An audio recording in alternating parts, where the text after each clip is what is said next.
Já estamos de volta com o Gazeta Entrevista, no oferecimento da Kia. Olha, os veículos Kia têm 5 anos de garantia, têm um design moderno, têm a mais avançada tecnologia automotiva. Você encontra os veículos da Kia na Alto Acre, que fica ali na Via Chico Mendes, em frente à Recol Distribuidora, no 2º Distrito. Por isso, eu recomendo que você faça uma visita à Alto Acre para conhecer as novidades e as promoções dos veículos Kia nesse mês de junho. Nesse primeiro bloco do Gazeta Entrevista, eu converso com o presidente estadual do Partido do Socialismo e Liberdade, PSOL, Antônio Rocha. No próximo domingo, o PSOL realiza a sua convenção estadual para a homologação dos candidatos que vão disputar as eleições deste ano aqui no estado. E Antônio Rocha nos fala deste assunto. Boa noite, Rocha. Boa noite, Rogério. Boa noite ao pessoal de casa. É uma satisfação imensa estar aqui novamente. Você está até um pouco parecido com o Alan Rick, né? Nosso companheiro Alan Rick também, que está entrando na luta. E é uma satisfação imensa estar aqui. Muito obrigado pelo espaço que, diga-se de passagem, a TV Gazeta tem tratado com equidade todas as forças que estão se formando. Então, Rocha, qual a expectativa do partido para mais essa eleição? O pessoal que, apesar de ser um partido com representatividade menor do cenário nacional, mas deixa sempre a sua marca em todas as eleições. Isso, como você já bem frisou, é uma característica do pessoal estar participando do processo nessa luta pela transformação social através da política, e nós vamos ter candidatura majoritária da presidência da República, ao governo do estado do Acre, as chapas proporcionais. E é a característica do pessoal não se eximir de ir para o embate, de ir para a luta, de ir para as discussões. E o pessoal já escolheu os nomes que vão disputar governo, Senado, os nomes para federal, para estadual, aqui no estado?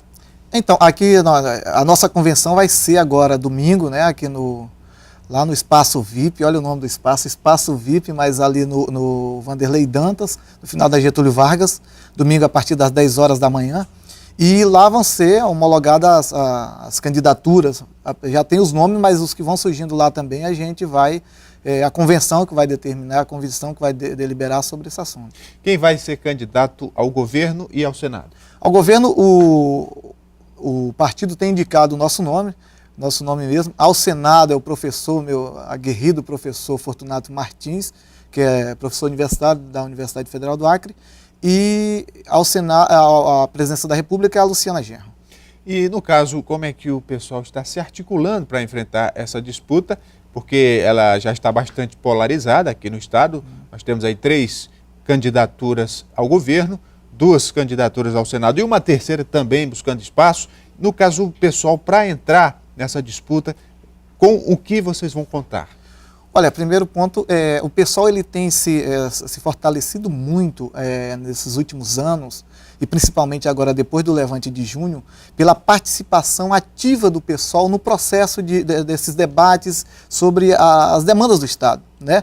E aí o que acontece? Quando a gente chega, o nosso compromisso maior é na defesa das bandeiras de luta que foram levantadas, que chamamos de a Jornada de Junho.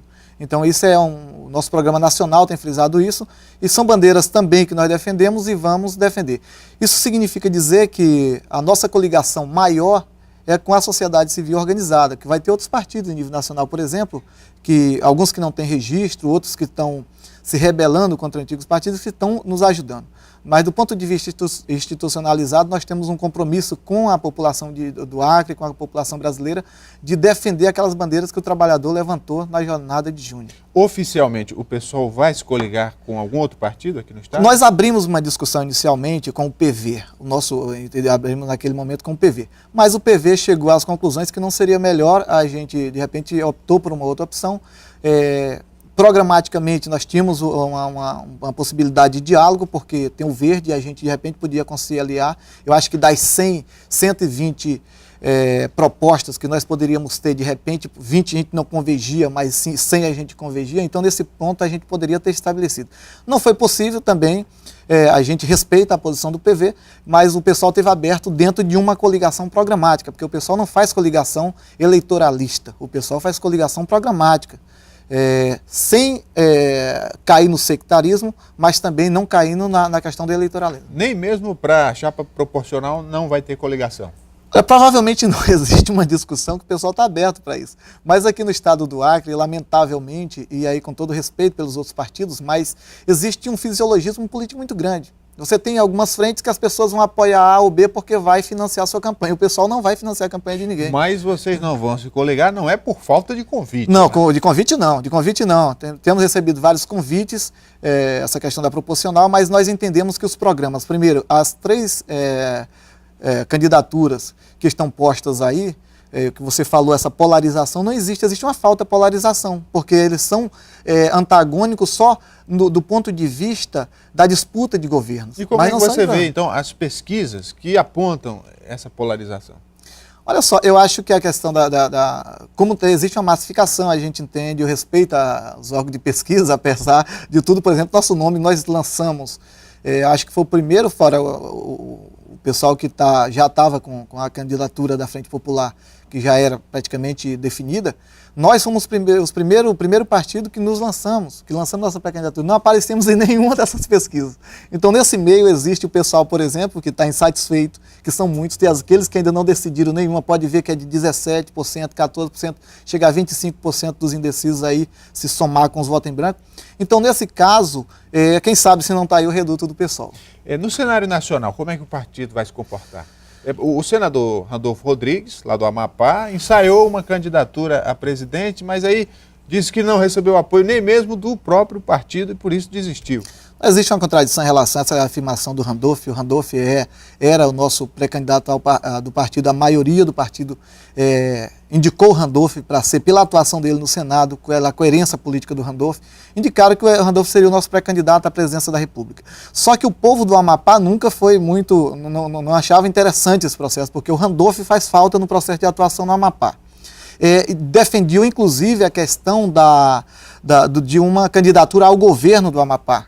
E aí o que aconteceu? O Randolfo teve que fazer uma reflexão, conversou com a direção do partido e optou, porque nós tínhamos os nomes fantásticos. A Luciana Genro, que vai ser que é a nossa candidata à presidência da República, é um nome fantástico de fundação do PSOL, de coerência política, e está aí na luta, incorpora essa jornada de junho, incorpora as bandeiras que foram levantadas. E aí o que acontece? E o Randolfo precisa fazer esse processo de participação dele lá no Amapá, porque sabe que lá é o reduto sarneísta, e lá está muito complicado porque é uma luta difícil. Inclusive foi o único lugar que o pessoal abriu para que tivesse uma possível coligação, inclusive com o pessoal do Capiberibe, que tem enfrentado esse processo lá contra o sarneísmo, que é muito nocivo para a nação. Mas há uma expectativa de, por exemplo, o pessoal fazer pelo menos algum deputado federal nessas eleições, ou um novo senador, como fez o Randolfo? Olha, a gente tem várias expectativas. Nós tivemos, por exemplo, em Pernambuco, nós tivemos o nosso vereador de lá, que na época fez com a chapa mínima, ele tirou 13.500 votos. Teve gente que se elegeu com 4.000.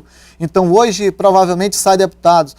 Nós temos, inicialmente, nós elegemos para vereador na campanha anterior a essa, que antecedeu essa última, nós tínhamos lá uma representatividade mínima, chegamos a 49 vereadores, temos 10 deputados estaduais, 3 federais, então o pessoal mais que dobrou o número de parlamentares atuando sempre dessa forma. Porque, por exemplo, para a Câmara Federal, o partido que consegue eleger deputados aumenta as verbas do fundo partidário, aumenta o tempo de televisão. Aliás, qual é o tempo de televisão do pessoal aqui no Acre? Então, é muito restrito, é muito reduzido o tempo de TV, é muito baixo, a idade em torno de, eu espero que dê uns 2 minutos e pouco aí, né? O que acontece? Isso é uma coisa que vem pela questão da desigualdade, a forma como está traçado o processo eleitoral, essa questão ele é muito perverso. Do ponto de vista de quem se propõe a fazer política, sem as negociatas, sem fazer da política um balcão de negociatas, um balcão de negócios, né? E aí o que acontece? Isso implica realmente tempo demais para uns e para outros não. Isso é uma defesa nossa, que tem uma reforma política em relação a isso. Sobre reforma política é um tema controverso, que eu acho que só vai acontecer quando vier do povo. Por exemplo, o projeto de lei da ficha limpa só aconteceu porque veio do povo, milhões de assinaturas, e aí os deputados e senadores tiveram que votar. Como é que o senhor vê essa questão da reforma política? A reforma política ela é indispensável para o país. O arcabouço político foi montado para beneficiar algumas elites. E aí, tanto é que a sobrevivência das pessoas que obtêm mandato é de uma resistência incrível e também de uma força muito grande de centralização, de centralidade em torno de algumas candidaturas, dessa força popular. Porque se não for, não vem. Agora, o que eu quero te dizer? Nós defendemos, primeiro ponto, nenhum governo vai governar pelo povo. Se o governo não tiver essa habilidade para lidar e respeitar o povo e aprender a governar com o povo, dificilmente a gente vai ter alguns avanços. Isso é uma das nossas propostas. O pessoal ele defende a questão da reforma política com a ampliação da participação popular. Nós prezamos, e isso é um dos motivos das nossas candidaturas, pela participação direta da sociedade. Que existam outras formas de participação, outras formas de participação na política da sociedade, para além de ir lá só votar e depois esquecer tudo. É com o tamanho e a força que o pessoal tem diante desse cenário, né, de guerra, que é uma eleição, como é que o pessoal vai se articular, por exemplo, a candidatura ao governo, para visitar os municípios? Isso envolve custos financeiros, com transporte, com logística, enfim. Vocês não vão se coligar, certamente terão que ter uma estrutura própria. Olha só, a nossa forma de fazer política, ela advém da militância. É só uma campanha militante. A campanha militante. Eu lembro que em 2008 eu participei de uma eleição, quando eu ia fazer o programa de governo, o rapaz que contribuía, que eu até agradeço, contribuía na gravação do programa, ele acabava que a mulher dele tinha que sair de dentro do local que a gente estava para ele fazer a filmagem, que não cabia os três dentro. Então o que acontece? Isso é uma dificuldade muito grande, mas a contribuição que vem é militante. Nós não aceitamos dinheiro de banqueiro, não aceitamos dinheiro de empreiteiras, não aceitamos de especulação imobiliária, e isso nós estamos muito à vontade porque é a nossa forma natural de fazer política. Se não der para chegar, nós não vamos chegar lá, mas assim, no local. Mas com certeza não vamos chegar lá com dinheiro advindo de fontes suspeitas. Muito bem, conversei com Antônio Rocha, presidente estadual do Partido Socialismo e Liberdade, o pessoal que no próximo domingo realiza a sua convenção para homologar as candidaturas que vão disputar as eleições deste ano. Muito obrigado, Rocha. Olha, eu te agradeço, queria muito convidar todos os rio-branquenses, o pessoal que vive no Acre, para participar lá da nossa convenção. Vamos fazer uma coisa bem alegre, bem tranquila. Não vamos ter ônibus, não vamos pagar ônibus para levar a gente dos bairros, como muitos vão fazer, mas o pessoal que for lá, com certeza, é pelo amor à camisa e à vontade essa sede de mudança que nós estamos esperando. Muito bem, o Gazeta Entrevista dá uma paradinha, a gente volta daqui a pouco, depois do intervalo, não saia daí.